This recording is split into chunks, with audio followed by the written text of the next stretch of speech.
সবাই কেমন আছে? আশা করি সবাই খুব ভালো আছে। দেখা আজকে আবারও আমি একটা ছোট্ট ভিডিও নিয়ে তোমাদের কাছে চলে এসেছি। ভিডিওটা কিন্তু পুরো দেখো, ভালো লাগলে লাইক কমেন্ট শেয়ার করে দিও, ফলো করে পাশে দেখো। তো দেখো এখানে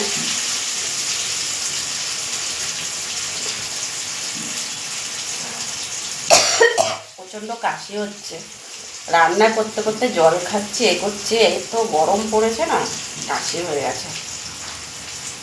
তো যাই হোক, দেখো এখানে হচ্ছে পটল আর আলু আলাদা আলাদা আলাদা করে ভেজে নিয়েছি, লাল লাল করে। দেখো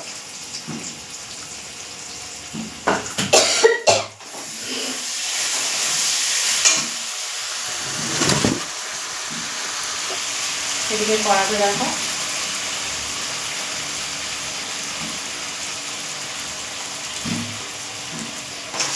কড়াতে যে তেল দিয়ে দারচিনি আর লবঙ্গ ফোড়নে দিয়েছি, দুটো মাঝারি সাইজের পেঁয়াজ কুচিয়ে দিয়ে দিয়েছি, দিয়ে ভালো করে একটা টমেটো কেটে দিয়ে দিয়েছি, ভালো করে লাল লাল করে ভেজে নিয়েছি।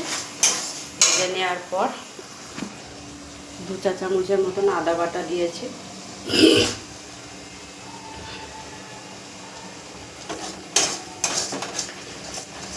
1 চা চামচের মতন তোমার দিয়েছি রসুন বাটা, নুন, হলুদ, লঙ্কার গুঁড়ো সবটাই পরিমাণ মতন দিয়ে দিয়েছি। দিয়ে এখন মশলাটা খুব ভালো করে কষাবো।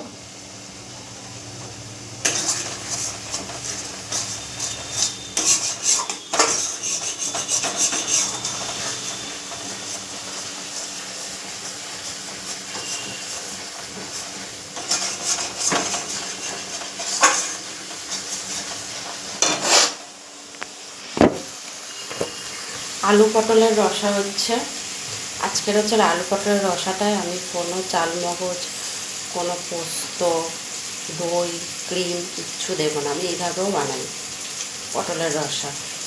আজকের আলুও দিচ্ছি পটলের রসাতে। পটলের রসাতে অনেকে আলু খায় না, শুধু পটল দিয়ে রসা বানায়, কিন্তু আমি ওইভাবে না বানিয়ে আজকে আলু পটল দুটো দিয়েই রসা বানাচ্ছি।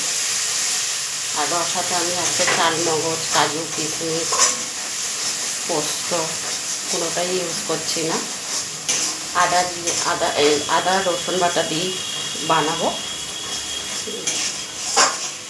রসাতে সবার শেষে একটু মিষ্টি, একটু ঘি এগুলো দিলেও কিন্তু ভালো একটু টেস্ট লাগে। শুধু রসা দিয়েই ভাত খাওয়া যাবে, মাছ মাংসর কোনো দরকার পড়ে না। যারা নিরামিষ খাবার খায়, নিরামিষ বলতে দেখো পেঁয়াজ রসুনটা অনেকে নিরামিষ মানে না, আবার যারা একদম শুদ্ধ নিরামিষ খায় তারা কিন্তু পেঁয়াজ রসুনটা খায় না, শুধু আদা জিরে বাটা দিয়েও রসা করে খাওয়া যেতে পারে, অনেকে ওরকম করে খায়। আর যারা মাছ মাংস পছন্দ করে না তারা কিন্তু এইভাবেও খেতে পারো।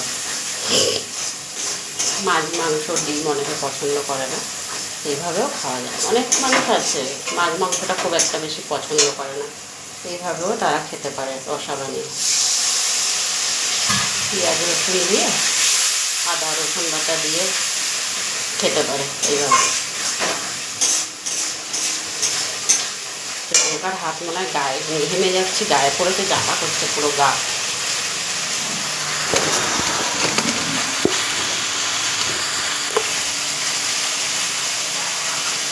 এবারে দেখো দিয়ে দিলাম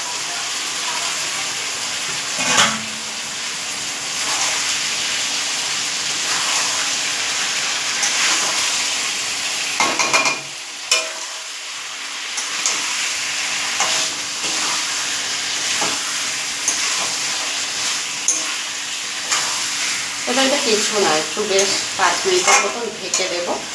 ঢেকে 5 মিনিটের মতন ঢেকে গ্যাসটা একদম কম করে দিয়ে কিছু সময় 5 মিনিটের মতন রান্না করে দেখবো। আলু পটলটা একটু শক্ত আছে, একদম নরম হয়ে যাবে, তখন একটু ঘি দেবো, একটু মিষ্টি দেবো, আর 2টো গোটা এলাচ ফাটিয়ে দিয়ে দেবো, দিয়ে নামিয়ে নেব।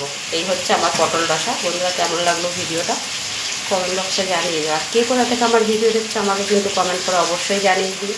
নতুন বন্ধুদেরকে বলবো, ফলো না করতে পারো, একটা কমেন্ট রেখে যেও, আমি কমেন্ট ধরে কিন্তু তোমার বাড়িতে যেতে পারবো, তাই না?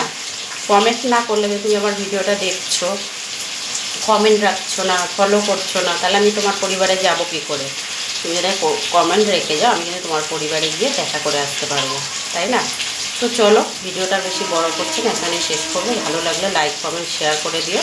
আবার পরবর্তীতে চলে আসবো একদম সোজা একটা ছোট্ট ভিডিও নিয়ে। তত সময়ের জন্য সবাই ভালো থাকবে, সুস্থ থাকবে। সুযোগ করে দিও কিন্তু কমেন্ট রেখে তোমার পরিবারে যাওয়ার জন্য। টাটা।